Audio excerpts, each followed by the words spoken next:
Madame, Monsieur, bonsoir.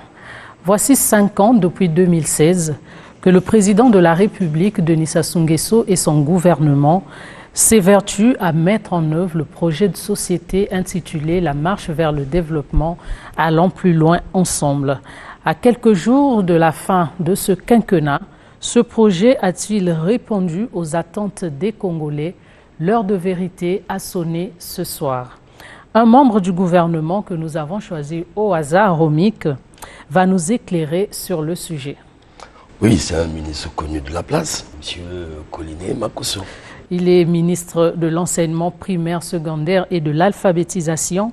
Il est également directeur national adjoint de la campagne du candidat Denis Sassou Nguesso et aussi porte-parole du même candidat. Bonsoir, Monsieur le ministre. Bonsoir, Madame. C'est une lourde responsabilité que vous avez là. Mais je pense être ici en ma qualité de ministre d'abord, certainement. On va directement rentrer dans le vif du sujet. Moi, j'aimerais d'abord, en votre qualité de porte-parole du candidat Denis Sassou Nguesso et en votre qualité de directeur national adjoint de la campagne du candidat Denis Sassou Nguesso, j'ai tout de suite envie de vous poser la question de savoir si, pour Denis Sassou Nguesso, cette nouvelle candidature n'est pas une candidature de trop. Merci beaucoup, Madame. Vous voulez dire que si ce n'est pas une candidature de droit, ben si c'est une candidature de droit, parce qu'il en a le droit, parce que c'est une candidature qui pourrait arriver à propos, parce que d'abord la Constitution lui en donne le droit. Voilà. Donc c'est une candidature de droit. Il tient ce droit de la Constitution qui donne la possibilité de se représenter comme candidat à sa propre succession. C'est une candidature légitime parce qu'il a été proposé par son parti. C'est le parti qui l'a porté, qui lui a demandé de faire acte de candidature, qu'il a choisi. C'est aussi un droit, le droit d'appartenir ou de répondre à la directive d'un parti auquel, d'une manière ou d'une autre, on appartient parce qu'il est membre d'un parti, même s'il est en indisponibilité, il est membre d'un parti. Et si ce parti fait le choix de sa personne, l'obéissance au parti fait qu'il ne puisse pas s'opposer. Cette candidature est légitime parce qu'elle est partagée par l'ensemble des forces vives. On vit ça d'ailleurs comme une réquisition populaire. Nul ne peut s'opposer, nul ne peut refuser de déférer à une réquisition populaire. On l'a vu que la candidature a été réclamée par un certain nombre de ses compatriotes. Donc, je pense, vous avez raison de dire que c'est une candidature de droit. Bien que la Constitution lui confère le droit de se représenter, mais ne pensez-vous pas que les règnes au long cours sont gênants pour la démocratie? Et là, on parlera sûrement du souci de l'alternance que manifestent souvent les peuples dans le monde. D'accord. Il faut déjà commencer par définir l'alternance. C'est la possibilité donnée à un peuple de choisir ses dirigeants à des échéances fixes et régulières. Il n'y a pas alternance lorsqu'il n'y a pas la possibilité de convoquer le peuple. Mais dès l'instant où on a la possibilité de convoquer le peuple pour que ce peuple s'exprime et choisisse ses dirigeants, à échéance régulière. On a dit tous les 5 ans, il faut renouveler les dirigeants au plus haut sommet de l'État, donc le président de la République. Est-ce que ce principe est respecté? Oui. S'il est respecté, donc le droit à l'alternance est garanti. Maintenant, si le peuple lui-même reconduit les mêmes acteurs, libre à lui, on ne veut pas dire par ce moyen que l'alternance n'a pas été respectée. Sinon, on dirait qu'en Allemagne, il n'y a jamais eu d'alternance. Sinon, on dira que dans bien d'autres sociétés où les dirigeants ont la possibilité de se représenter, il n'y a pas d'alternance. Non, ce serait fausser les règles élémentaires de la démocratie. Alors, Madame cherche à savoir, s'agissant des règnes à long cours, c'est-à-dire la longévité au pouvoir, la durée au pouvoir, c'est synonyme d'expérience. Voilà. La durée est constructive de vital.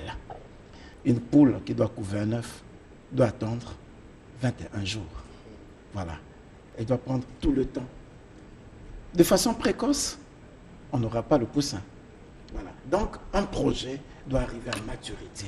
Et lorsque le peuple estime que nous avons un contrat moral avec tel acteur et qu'il voudra tirer profit de la présence de cet acteur, nous n'avons pas de choix. Donc, je voulais dire, la durée est constructive de Vital et la durée est révélatrice d'expérience. Ce n'est donc pas une durée, c'est l'expérience. Et c'est cette expérience que le peuple voudra continuer à exploiter pour que Denis Sassou Nguesso mette cette expérience au service de l'avenir, au service de l'espérance de la jeunesse. Certes, monsieur le ministre, mais vous savez également que la durée crée un phénomène en politique qu'on appelle l'usure, du fait de l'adaptation du peuple ou du souverain premier à l'expérience souvent des souverains dans le monde. Alors, n'est-ce pas? On parlerait d'usure si on avait affaire à une personne de statique. Si on avait affaire à une personne qui est là, assise, à ne rien faire, ne pas entreprendre. Or, vous voyez que toute la vie de Denis Sassou Nguesso, c'est une vie d'entreprise. C'est une vie pendant laquelle il ne fait qu'agir. Il agit, il entreprend, il innove. C'est une vie dynamique. Ce n'est pas une vie statique. Il n'y a pas d'usure quand c'est dynamique. Lorsqu'on dit tout est mouvement, tout est changement, quand chaque fois il conçoit des choses. Hier, il nous a fait rêver dans les années 80 avec ce que nous voyons aujourd'hui. La tour Mayombe, la tour Mambemba, qui n'a pas rêvé de ça? Alors, aujourd'hui, il nous fait rêver avec bien d'autres choses. La route Brazzaville-Pointe-Noire. Il nous fait rêver avec toutes ces tours, le mall qu'il a visité il y a quelque temps. Est-ce qu'on peut penser qu'une personne qui nous fait rêver en permanence peut nous faire connaître l'usure? Je ne pense pas. Nous allons parler de toutes ces réalisations. Mais d'abord, j'aimerais qu'on aille du côté de la régie pour suivre ce reportage sur les différentes descentes sur le terrain ces derniers jours par le président de la République, Denis Sassou Nguesso.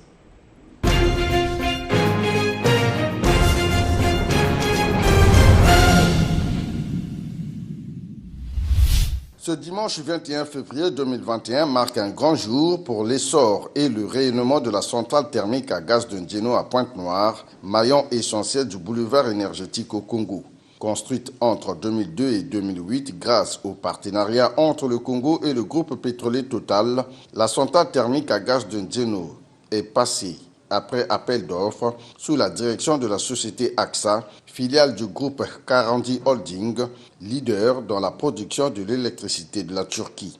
Ainsi, le président de la République, Denis Sassou Nguesso, qui s'est engagé à améliorer l'offre en électricité au Congo, a posé la première pierre de la réhabilitation et de l'extension de cette centrale au cours d'une cérémonie solennelle qui a mobilisé bon nombre de populations de Pointe-Noire. La centrale thermique à gaz de Ndiéno, encore à l'arrêt, dispose de 2 turbines de 25 MW chacune. La société AXA Énergie entend procéder par étapes pour rentabiliser cette infrastructure. Nous allons d'abord commencer par réhabilitation de notre centrale de Ndiéno.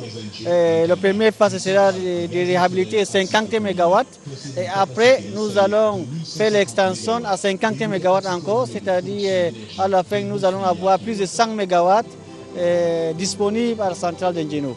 Pour la deuxième phase, nous allons faire le financement en amenant ici le groupe des turbines et nous allons employer plus de 300 personnels qui vont travailler ici et 80% de cette personnel ce sera le personnel local, le congolais, et après nous allons augmenter la puissance et ensemble nous allons atteindre plus de 150 MW.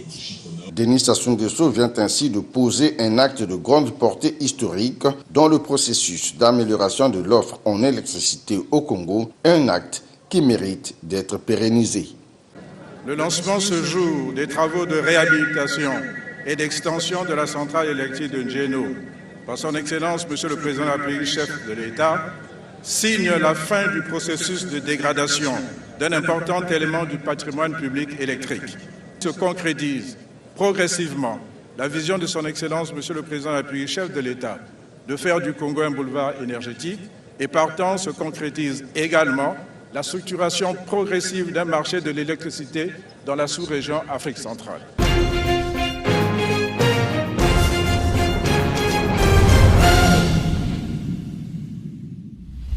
Depuis 3 semaines presque, le président de la République, Denis Sassou Nguesso, s'est lancé dans un balai dans toute l'étendue du territoire, inaugurant à son passage infrastructures, chantiers par-ci et là. D'aucuns y voient dans ces actions, ou bien dans ce geste, une opération de charme, en tout cas blâmable pour certains, au regard de la loi. Et surtout, les Congolais se disent qu'il ne s'agit pas là d'une anticipation de la campagne déjà présidentielle. Autrement dit, est-ce que l'homme n'est pas déjà en pleine campagne, contrairement à ses collègues adversaires qui attendent la date du 5 mars? Pour savoir s'il est en campagne avant l'heure ou si ses actions peuvent être assimilées à des opérations de charme, à des opérations de C'est ce que disent certains Congolais. Voilà, il faut donc que nous puissions dire aux Congolais ce qu'est la loi. L'élection présidentielle est encadrée. L'article 46 de la loi électorale, qui lui-même s'appuie sur l'article 65 alinéa 1 de la Constitution, dit que le président de la République est élu pour un mandat de 5 ans renouvelable 2 fois. Ce qui revient à dire que tout en étant président de la République, on a la possibilité, nous l'avons dit tout à l'heure, de se représenter. Alors, quel est le statut du président de la République qui s'engage à se présenter de nouveau comme candidat? Arrête-t-il ses fonctions? L'article 65, alinéa 2 de la même Constitution dit « Le président de la République reste en fonction, sauf cas de force majeure, jusqu'à la prestation de serment de son successeur élu. » Alors, s'il reste en fonction jusqu'à la prestation des serments de son successeur, ça veut dire qu'il doit continuer à agir comme président de la République. Donc, il a des actes qu'il doit accomplir, sinon l'État s'arrête. Sinon, on sera en position de vacances. Donc, la visite des chantiers, les inaugurations, si tant est qu'il y a, les poses de la première pierre pour booster l'économie, devraient-elles s'arrêter? Tout comme devraient donc s'arrêter tous les autres actes administratifs que le président de la République peut accomplir en cette période? Non. Jusqu'à ce qu'il se lève pour aller en campagne, le président de la République est dans ses prérogatives. Il agit. Puisque nous aimons nous comparer à d'autres pays, vous avez bien vu ce qui venait de se passer aux États-Unis. Le président américain avait-il arrêté l'administration au motif qu'il était candidat? Non. Et vous pouvez multiplier des exemples. Donc, assimiler cela pour une campagne avant l'heure, c'est fausser le jugement, c'est mal apprécier les textes qui régissent l'élection présidentielle et la campagne irrelative. Comment comprenez-vous les messages qui se font entendre autour de ces inaugurations du passage du chef de l'État, soutien à sa candidature? Est-ce que ce n'est pas ça qui peint cet esprit de campagne? Les auguries? Oui. Quel est le candidat qui n'a pas été porté par ses militants ou par une partie du peuple à vouloir faire acte de candidature?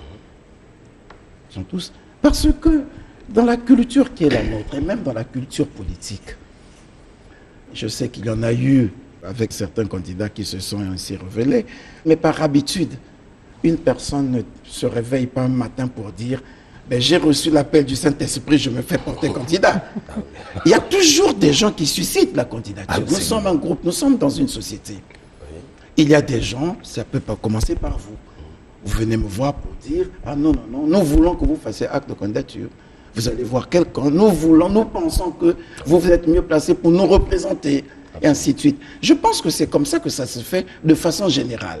On ne se lève pas de son lit pour dire « je fais acte de candidature ». C'est de l'amateurisme. On est souvent interpellé par des amis qui estiment que vous serez mieux placé pour défendre leur cause ou pour conduire une partie de leur destin, une partie de leur histoire. Mais pour le dire, qu'est-ce qu'il faut? On parle. Maintenant, si au moment où ces gens s'expriment, la presse passe par là, assoiffée de sensationnel, chasseur de l'information, quelle est la responsabilité du candidat? Devrez-vous taire l'information qui est portée à l'attention de tout le monde, alors que c'est votre devoir. Je parie que si quelqu'un à Talangaï, Oui. à Mvumvu, à Luandjili, à Bakongo, se fait porter par ses congénères, si vous avez l'information, vous allez courir pour aller filmer l'événement. Vrai ou faux? Vrai. Et partager cet événement au C'est la public. presse. Oui, voilà. Et c'est votre rôle. Et c'est ce qui se passe. Alors. Ça n'a rien à voir avec le candidat. Monsieur le ministre, on parle de la marche vers le développement. Allons plus loin ensemble. Le projet a-t-il répondu aux attentes des Congolais? Denis Sassou Nguesso a-t-il des atouts pour se faire élire? Son bilan ne constitue-t-il pas un boulet? Est-ce que ce bilan lui donne assez de chances pour être élu? Est-ce que le bilan lui donne assez de Assez de chances? chances pour être élu nouvelle? Bien sûr, puisqu'il porte son bilan. Il l'amène vers ses compatriotes. Puisqu'il le supporte, ce bilan, oui, il lui donne la chance d'être élu. Ce bilan est une bouée de sauvetage pour les Congolais. Parce que d'abord, il a permis aux Congolais de ne pas subir le naufrage du fait des vents impétueux que nous avons traversés avec la crise économique, avec la crise sanitaire, qui aurait pu nous plonger dans l'abîme.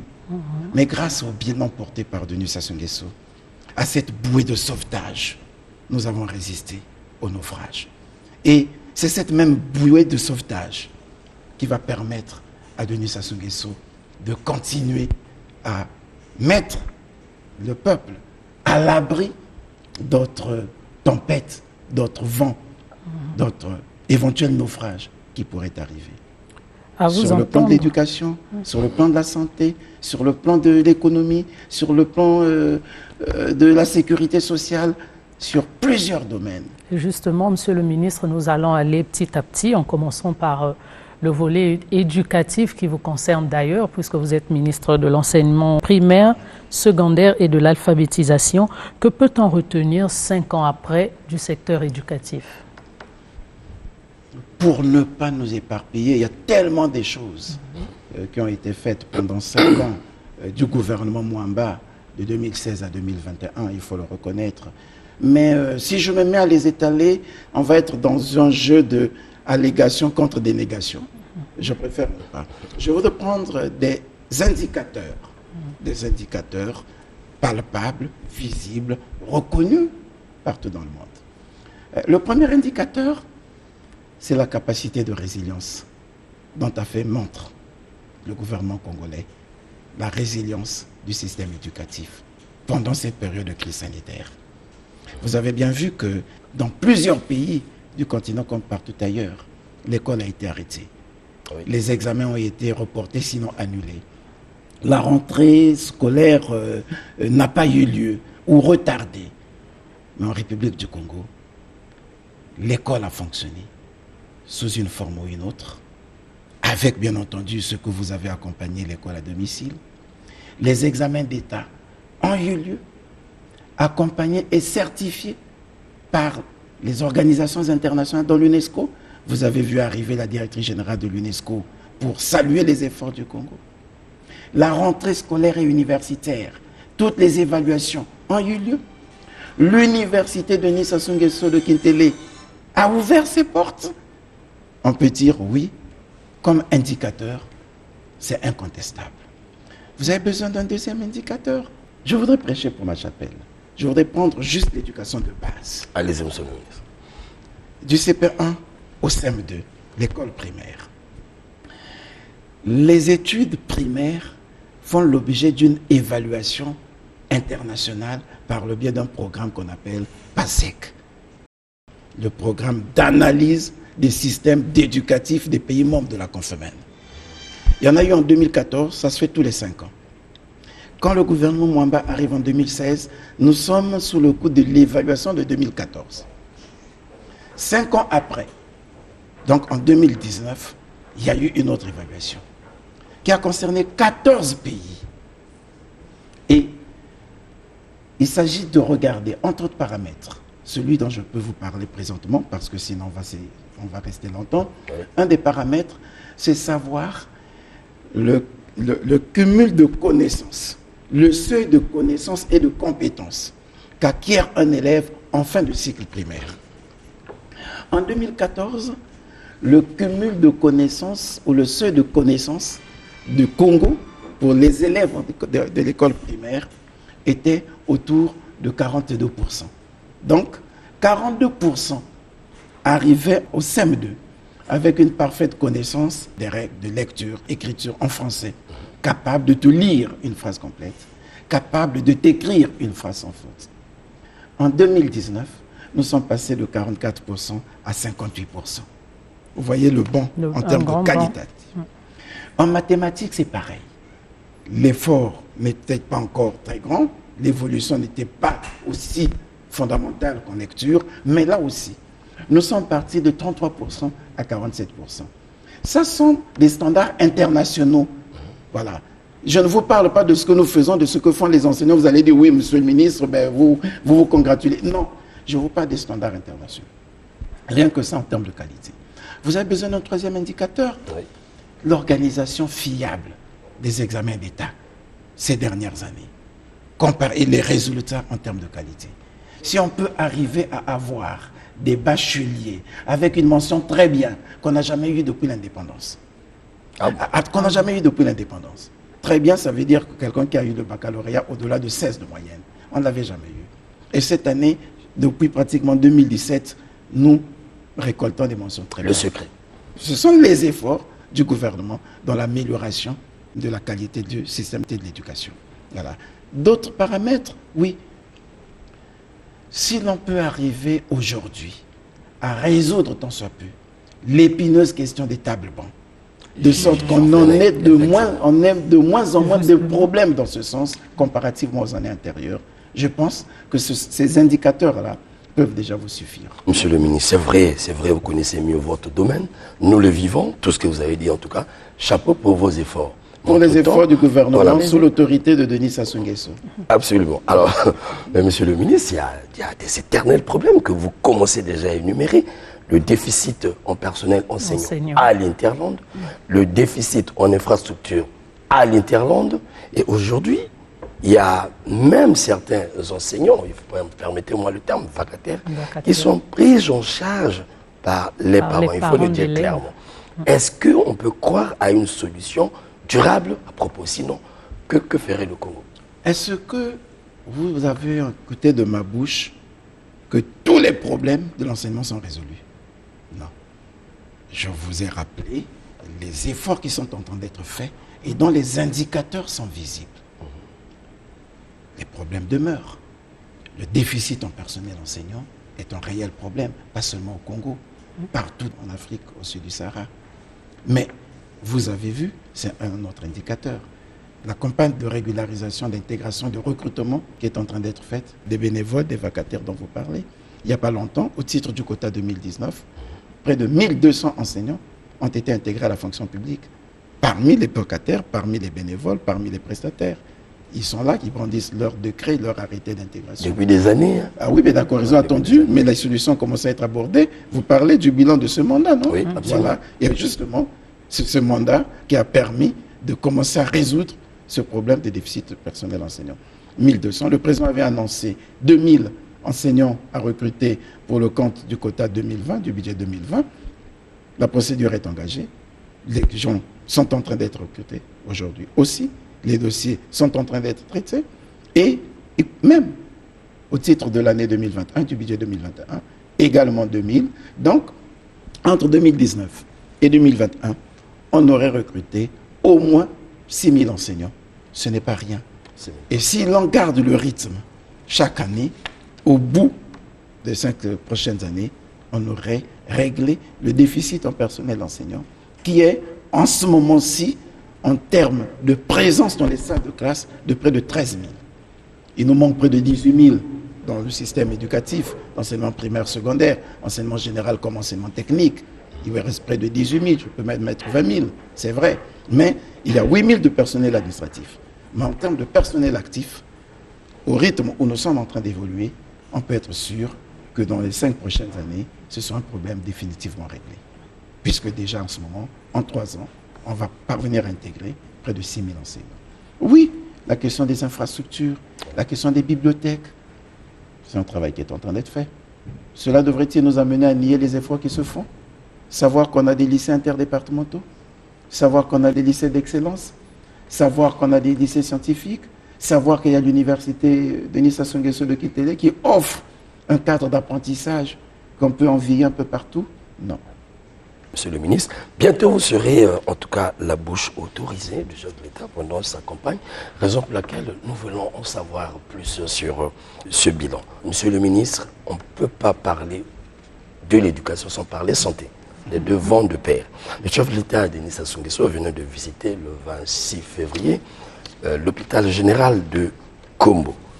Alors, question de se rassurer de la pleine santé des Congolais et aussi bien les élèves qui sont sous votre gouvernement. Alors, monsieur le ministre, sur ce domaine de la santé, est-ce qu'on peut parler des efforts fournis? Je vais laisser Kombo, qui est déjà une grande réalisation.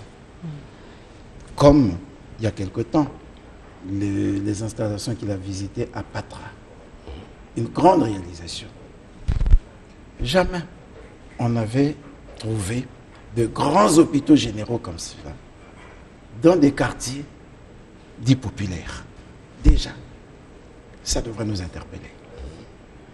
On va avoir dans un quartier populaire un grand hôpital moderne avec tout ce qu'il y a comme équipement de dernier cri, comme on le dirait, ici à Kombo, à Patra, à Pointe-Noire, et dans tous les départements du pays.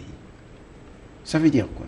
Ça veut dire que le parent qui est engabé, qui a une pathologie lourde, n'aura plus besoin d'attendre des moyens difficiles pour venir jusqu'au CHU de Brazzaville. Il peut être traité dans le département des Plateaux. Et il en sera ainsi dans tous les départements. Des équipements de pointe dans des hôpitaux modernes. Mais je pense ça, je mets de côté. Vous avez parlé de la santé de proximité. Voilà déjà une santé de qualité à proximité. Mais il y a des districts sanitaires qui ont été créés, installés pratiquement sur toute l'étendue du territoire. C'est un travail important. On peut penser que c'est rien, mais les districts sanitaires qui rapprochent davantage le citoyen de services de santé, c'est quelque chose d'important. Mais j'aime toujours nous amener vers des indicateurs qui ne font pas l'objet de contestation. Parce que ces œuvres, il peut y avoir des gens qui les regardent, mais qui n'acceptent pas effectivement ou qui trouveraient des raisons de ne pas admettre ce qui est fait. Mais je voudrais vous dire que sous Denis Sassou Nguesso, l'espérance de vie a augmenté et c'est dans tous les rapports des organisations internationales. C'est vérifiable. Ah ben c'est vérifiable. L'expérience de vie a augmenté de 12 ans. Ce n'est pas rien. Voilà. On est parti d'une expérience de vie de 55 à 60 ans pour 72 ans. Une espérance de vie. Demandez à ceux qui élaborent ces rapports. Ce ne sont pas des rapports congolais. L'augmentation de l'espérance de vie dépend du système de santé, de la qualité, de l'état du système de santé. Alors, lorsque nous avons vu ça, avons-nous besoin d'autres preuves pour justifier de l'état évolutif du système de santé de notre pays? Sans doute, oui. Mais justement, que si c'était totalement fait, achevé, on n'aurait plus de gouvernement, on n'aurait plus rien à faire, on croiserait les bras. Mais c'est parce que, à côté de tout ce qui est fait, qu'il nous faut simplement constater, apprécier et accepter, il faut continuer à faire. Et c'est ce que nous continuerons à faire. Monsieur le ministre, s'agissant de la sécurité sociale, peu nombreux sont satisfaits lorsqu'on tend l'oreille du côté de la rue. Sans doute ne sait pas ce que c'est que la sécurité sociale en question. Mais si les gens ne sont pas satisfaits, c'est possible qu'ils ne soient pas au courant de ce qui se fait. Je vais vous parler par exemple des filets sociaux, dont on parle certainement très peu. C'est quelque chose d'important. Voyez-vous, près de 20 000 ménages, bénéficient de ce qu'on appelle l'Isungi. Savez-vous ce que c'est? C'est de l'argent qu'on donne aux familles démunies.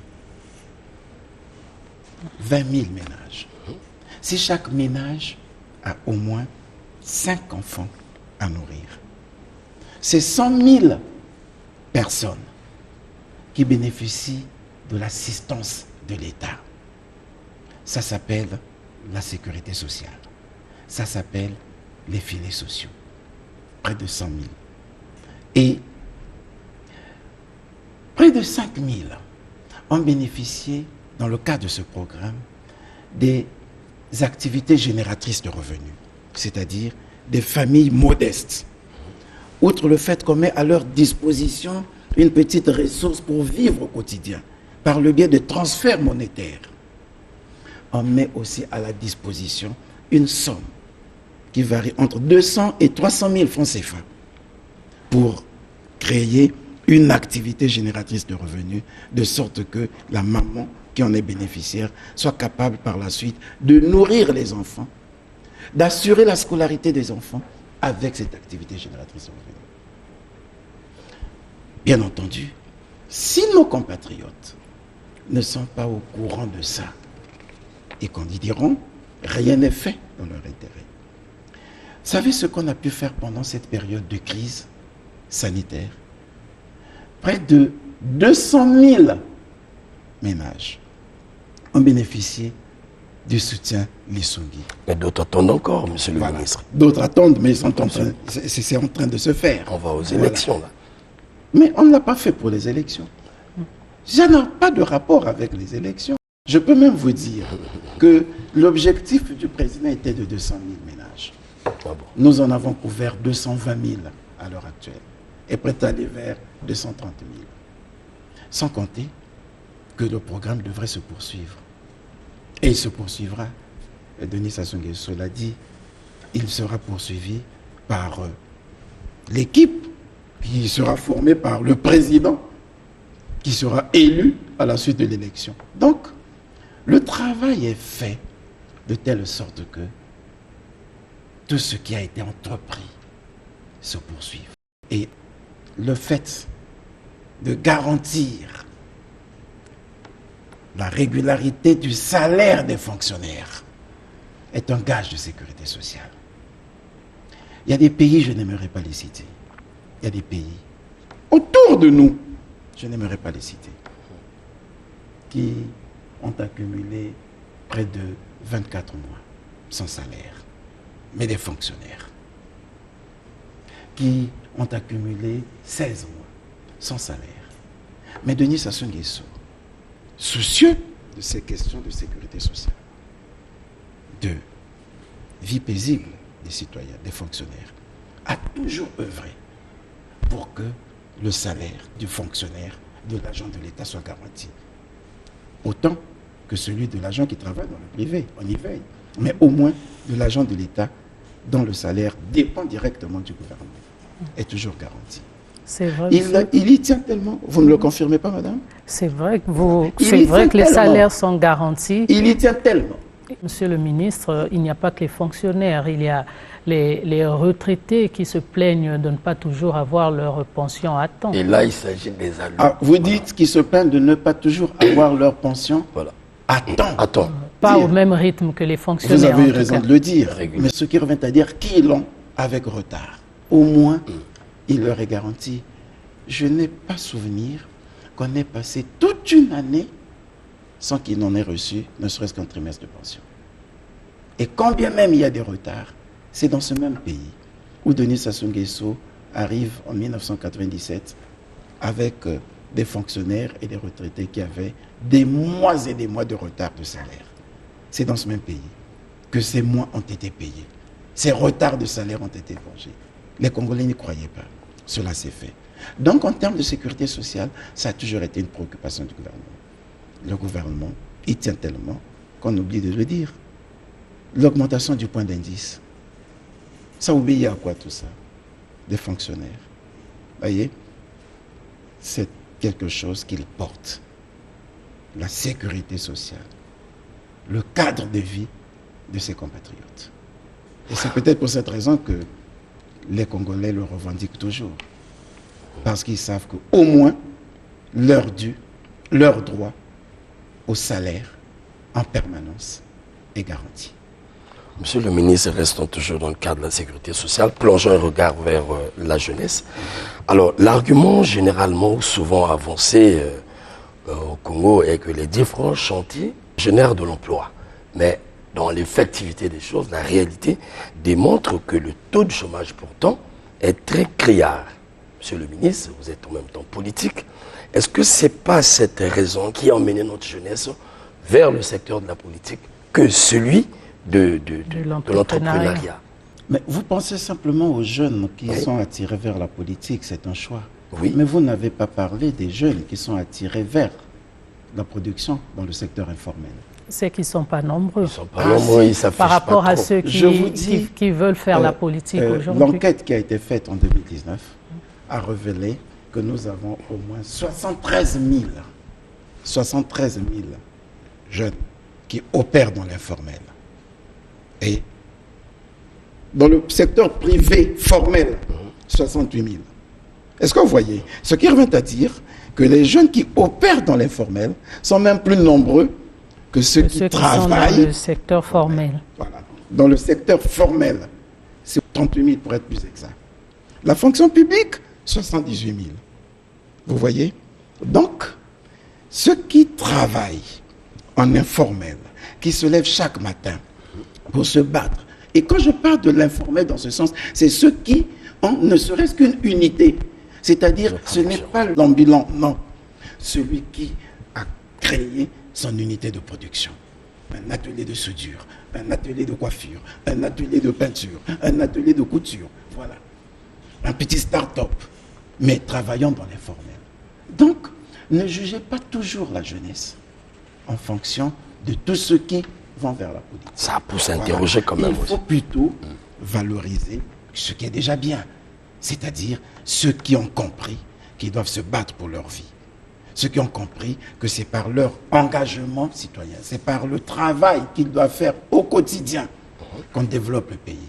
Et ce qui est en train d'être fait, c'est un travail important qui est en train d'être fait par Madame la ministre en charge des petites et moyennes entreprises et de la promotion du secteur informel, c'est de faire migrer ces unités informelles dans un circuit formel pour en faire de très petites et moyennes entreprises. Et vous aurez vu que, en termes d'emploi, on aurait fait un bond qu'on n'a jamais voulu reconnaître.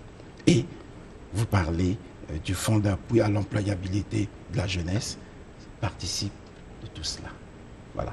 Il y a un grand travail qui est en train d'être fait.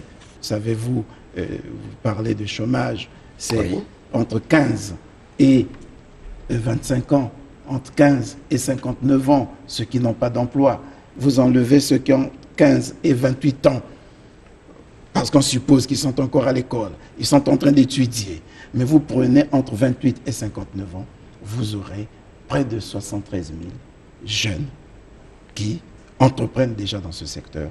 Et les instructions de Denis Sassou Nguesso étaient que ces jeunes soient convertis en auto-employeurs, en agents formels, pour qu'ils puissent bénéficier d'une sécurité sociale, d'une couverture maladie et d'une retraite, et qu'ils puissent contribuer aussi au financement public par le paiement de leurs droits et taxes. Donc il faut formaliser ces emplois, c'est ce qui se fait.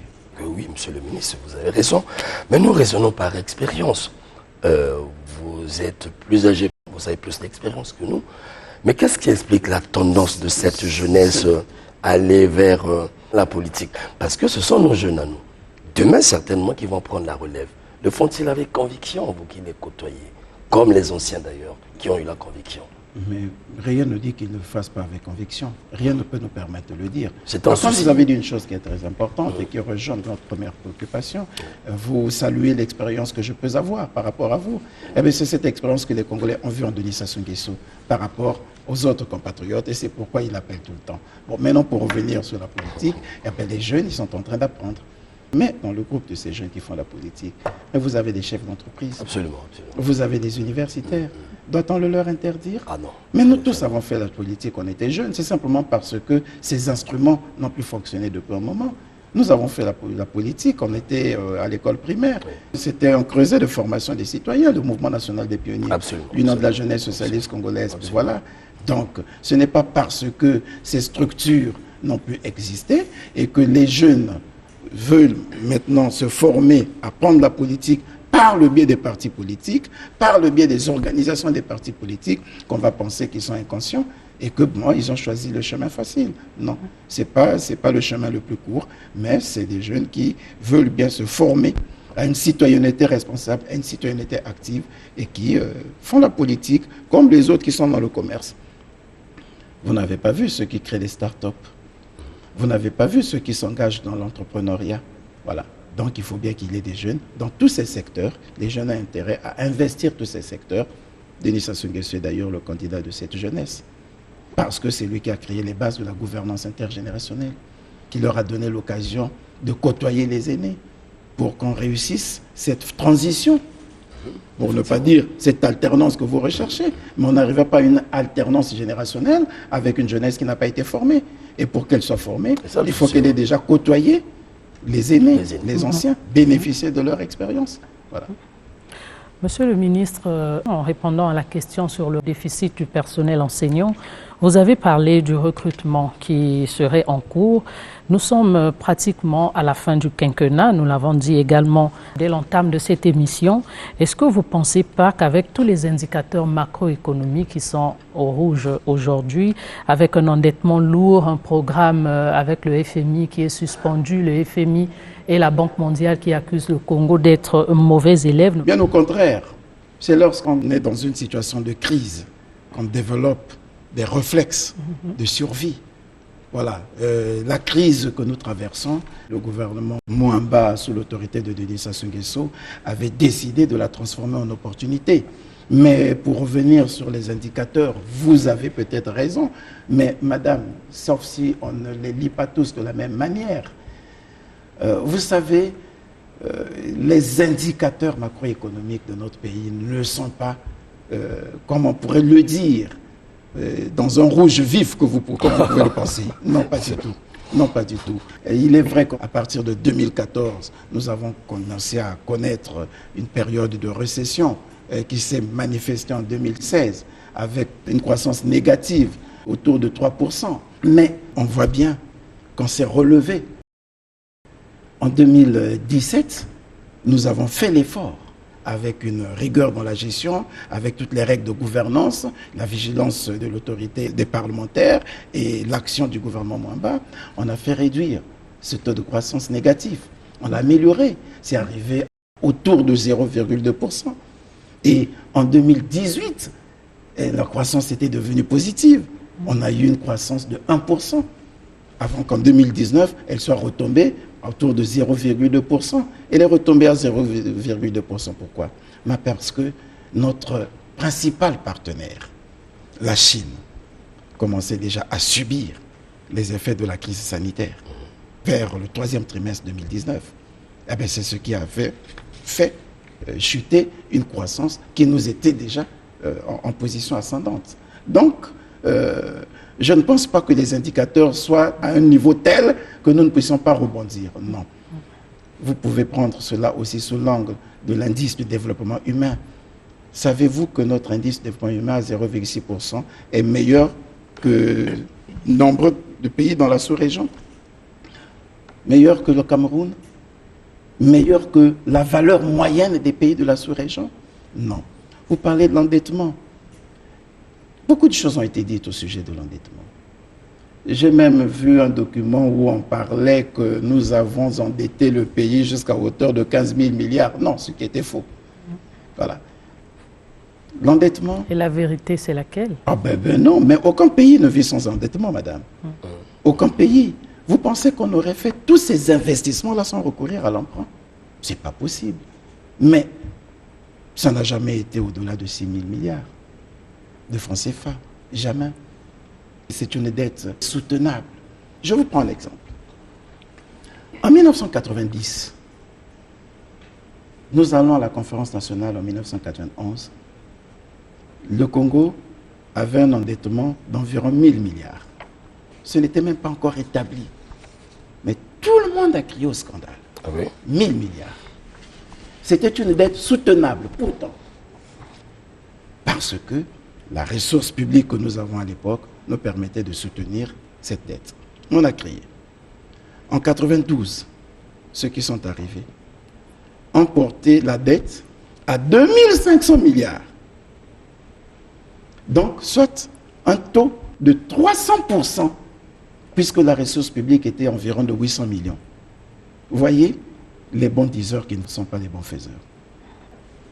Le Congo est arrivé, a tout fait pour éponger la dette. Et s'est lancé dans un grand travail d'investissement. On a dit qu'on avait atteint 120% de dette. Alors que ceux avant nous l'avaient porté jusqu'à 300%. On dit 120%. Et quand on calcule, on est plutôt à 70%. Une dette soutenable pour un pays qui a un PNB aussi important. C'est une dette, un état conjoncturel. En termes de dette publique, incluant la dette étrangère, nous sommes à 5 000 pour 2020. Voilà. Et sinon, si vous excluez la dette intérieure, nous sommes autour de 4 000 milliards de francs CFA. Ce n'est pas ça qui peut nous empêcher de rebondir. On peut dire à ce niveau que le pire est passé. Et le pire est ailleurs. Il n'est pas au Congo. Oui, monsieur le ministre, depuis 2010, le chef de l'État, Denis Sassou Nguesso, parle de la diversification de l'économie. Question de faire à ce que le Congo ne dépende pas toujours du pétrole, mais cette fois-ci qu'elle crée d'autres sources de revenus. Un souci, parce que nous savons bien que le coût du baril a baissé et le pétrole aujourd'hui pose problème dans le monde. On parle même de la surabondance de production. Il y a d'autres matières qui ont pris place. Et quel est le sort du Congo? Que dire de la diversification de l'économie? Savez-vous que le budget du Congo et la relative amélioration de la croissance les 2 dernières années, nous devons cela à des ressources hors pétrole, ce qui revient à dire que le travail de la diversification de l'économie a déjà été amorcé. Oui, on le dira avec des usines de ciment, Dangote, Fouati pour les mines, et nous a permis de résister aux chocs internes comme externes liés à ce que vous venez de dire. Sinon, comment aurions-nous vécu depuis 2014 jusqu'à maintenant? Puisque, vous le dites si bien, les cours du baril et de toutes les matières premières se sont totalement effondrés. Absolument. Oui. Oui, un travail toujours est en train d'être fait lorsque le président nous ramène à l'agriculture. C'est le pilier le plus important de la diversification de l'économie. Pourtant, Voilà. Lorsqu'il nous amène à cela, on a oublié que dans ce pays, effectivement, on était déjà très avancé. On a tendance à oublier la ferme de Sokavilo. On a tendance à oublier la ferme porcine de Dolisie, Matsumba, le Matsumba, la ferme mixte de Wando. On oublie tout cela. Mais c'est ce qui, à un moment donné, nous avait permis de résister au choc. Lorsque, en 84-86 aussi, nous étions en train de subir le même sort. Et aujourd'hui, c'est ce qui est en train d'être fait. Voilà. où est partie cette volonté d'antan que vous me présentez avec émotion, monsieur le ministre? Oui. Franchement, cette volonté-là de vouloir créer notre économie. Non, mais quand vous citez les fermes, nous sommes là en plein dans la création. C'est ce qui se fait, c'est ce qui se fait. Vous voyez se développer l'industrie touristique. Un travail abyssal est en train d'être fait.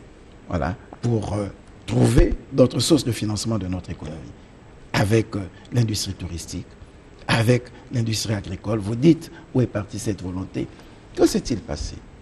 À l'époque, oui, l'État est intervenu dans la promotion de l'agriculture. Absolument. Je vous parle là des fermes, c'était des entités de l'État. Je vous parle des outils de stabilisation, OCC, OCV, qui rachetaient les produits des populations pour garantir une stabilité de prix et permettre à ce que les produits soient disponibles sur le marché. Lorsque nous sommes arrivés à la conférence nationale, on a décidé de fermer tout ça et de dire que l'État ne devrait pas intervenir dans la promotion de l'agriculture. Même les unités qui développaient, aménageaient les pistes rurales pour permettre aux populations d'écouler les produits étaient totalement fermées. L'OCR. Et quand Denis Sassou Nguesso arrive en 2000, tous ces supports de stabilisation, tous ces outils de soutènement ayant disparu, toute l'ambition qu'on avait pour l'agriculture s'est arrêtée. Alors, lorsqu'on a fermé ces unités, on avait pensé à un éveil des Congolais qu'ils puissent s'engager dans l'agriculture. Les Congolais n'ont pas suivi. D'où le travail d'éducation.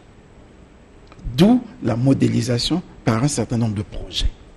Quand on lance les nouveaux villages agricoles, oui. C'est pour amener les Congolais à s'appuyer sur ces expériences et à développer, ne serait-ce que pour eux-mêmes, pour que ce soit pour eux des unités de production.